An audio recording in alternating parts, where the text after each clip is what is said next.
Hello hi welcome to our channel cook from Kerala. അപ്പോൾ ഇന്നൊരു പുതിയ വീഡിയോയിലേക്കാണ് വന്നിരിക്കുന്നത് കേട്ടോ.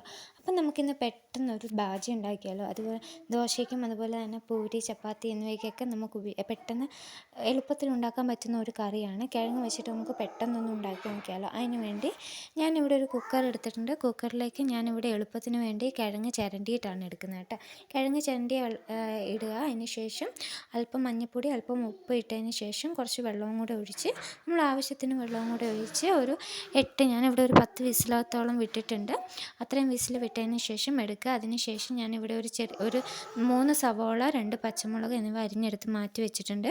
അതുപോലെ തന്നെ കുക്കറിൽ നിന്ന് വിസിൽ വന്ന ശേഷം കിഴങ്ങ് നന്നായിട്ട് ഉടച്ചെടുത്ത് മാറ്റി വെച്ചിട്ടുണ്ട്. ശേഷം ചീനച്ചട്ടി അടുപ്പത്ത് നന്നായിട്ട് ചൂടായതിന് ശേഷം മാത്രം അല്പം വെളിച്ചെണ്ണ ഒഴിച്ച് കടുക് പൊട്ടിച്ച് അതിലേക്ക് അല്പം കറിവേപ്പിലയും കൂടെ ഇട്ട് താളിച്ചിട്ടുണ്ട്. അതിന് ശേഷം നേരത്തെ നമ്മൾ അരിഞ്ഞു വെച്ചിരിക്കുന്ന സവോള പച്ചമുളക് അതിനകത്തേക്ക് ഇടുക.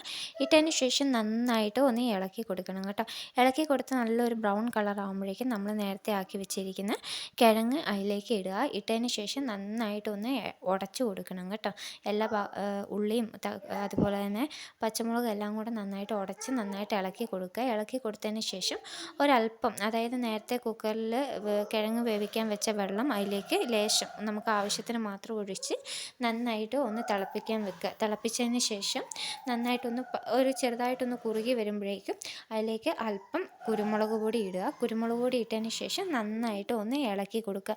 ഇളക്കി കൊടുത്തതിന് ശേഷം അത് മാറ്റി വെക്കുക. നിങ്ങൾക്ക് ചപ്പാത്തീൻ്റെ കൂടെയോ അല്ലെങ്കിൽ ദോശയ്ക്ക് അല്ലെങ്കിൽ പൂരി അങ്ങനെ ഏത് പലഹാരത്തിന് വേണമെങ്കിലും നമുക്ക് എളുപ്പത്തിൽ ഉണ്ടാക്കാൻ പറ്റുന്ന ഒന്നാണ്. അപ്പോൾ എല്ലാവരും ഒന്ന് ട്രൈ ചെയ്ത് നോക്കണം കേട്ടോ. എൻ്റെ വീഡിയോ സ്കിപ്പ് ചെയ്യാതെ ഫുള്ള് കാണുക. ഫുള്ള് കണ്ട് നിങ്ങൾക്ക് ഇഷ്ടമായെങ്കിൽ മാത്രം സബ്സ്ക്രൈബ് ചെയ്യുക, സപ്പോർട്ട് ചെയ്യുക. അപ്പോൾ മറക്കാതെ എല്ലാവരും ഒന്ന് ട്രൈ ചെയ്യണം കേട്ടോ. താങ്ക്